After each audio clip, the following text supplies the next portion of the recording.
All right, boys, we got another one. It's Chris Paul for Jordan Poole, basically. The Warriors are also sending like a 2030 protected first to the Wizards and stuff, but the heart of this is Chris Paul for Jordan Poole.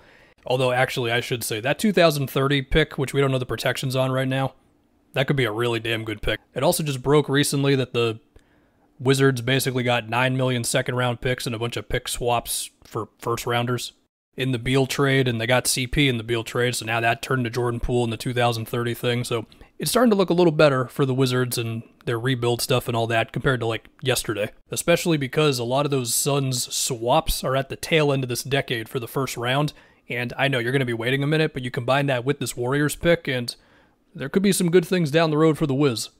And, you know, I gotta tell you, it's not often you see a 24-year-old traded for a 38-year-old, if I have the ages right exactly. If I don't, my bad. And, okay, I mean, in the playoffs, Jordan Poole, sure, defense, shot selection, reads of, oh, that guy's open, oh, you missed him, all that stuff, I get it. Regular season definitely has more of his moments of making his pull-ups and his step-backs and taking his guy off the dribble, because he does have a shifty off-the-dribble game and all that. But other times, those same tough shots are not going to go in, and defensively, I mean, Jordan Poole, he's just not projected to ever be like that great of a defensive player, I get it. At the same time, we all saw the potential. I mean, if you could get the consistency there, then, I mean, hell, you have like a mid-20-year-old 20-point scorer, you know? Well, he already averaged 20 this last regular season, but I mean, like, more efficiently, you know what I mean? And then, obviously, hoping that carries over to the playoffs. And so, to trade that for Chris Paul, I mean, from a financial standpoint, look, Jordan Poole's contract, decent amount of money for a lot of years. You know, Chris Paul, much shorter contract. There's some options in the 2 years and all that stuff. It's still really surprising to see this. I mean, I guess, you know, they got Mike Dunleavy Jr., you know, in the front office there now, and I imagine the Warriors' rationale here is you're getting out of the Jordan Poole money.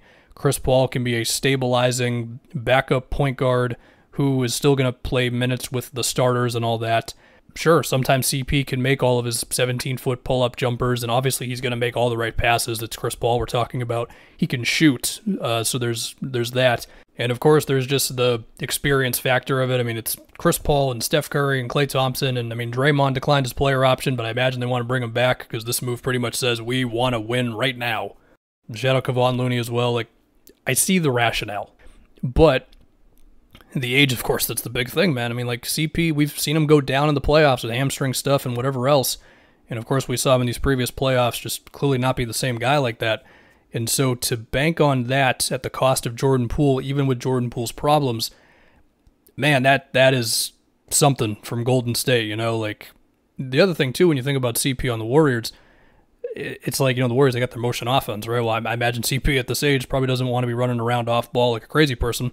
So for what that means, and defensively, CP's best days are behind him. I mean, all of his best days are behind him with his game, but, you know, still, like, look, after the Suns went down, I still said I think Chris Paul can have a good, positive impact for a team. I still believe that.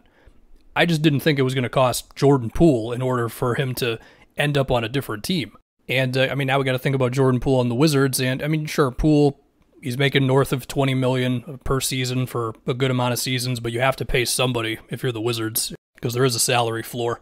They did just get a mid-20-year-old guy who's inconsistent, yes, but did average like 20 points a game in the regular season last year. I see the rationale for them, and whether Jordan Poole actually ends up playing out his entire contract on the Wizards or not, I have no idea. But it's definitely going to be the Jordan Poole show. I mean, you got Tyus Jones and Monte Morris there now, two very smart passers, great assist-to-turnover guys and all that stuff. Corey Kispert, Denny Avdia are here too. Poole, it's going to be a lot of shots, man. It's going to be the pull-ups and the step-backs, like I always say.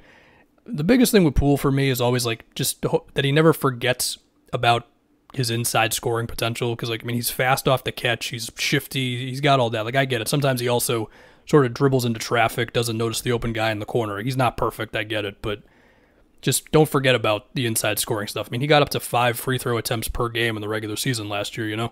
I guess Kyle Kuzma has not changed teams yet. Like, I would predict that he's not going to be on the Wizards, you know, whether that's through free agency, sign and trade, I don't know.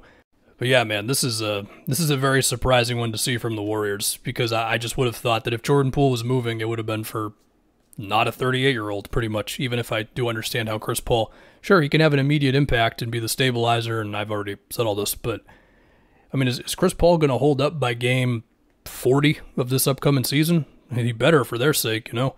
Now, I understand the financial side of this. Like, you are getting out of a lot of long-term money, but again, guy who can sometimes drop 20 and also drop like 2, at least in the playoffs. And yeah, look, if you are dead set on defending this trade for the Warriors, that's your case. You're going to hammer home Jordan Poole's playoffs, and it's just the age and the health concerns with him that just has me going like, wow, I really did not expect this sort of a move to happen.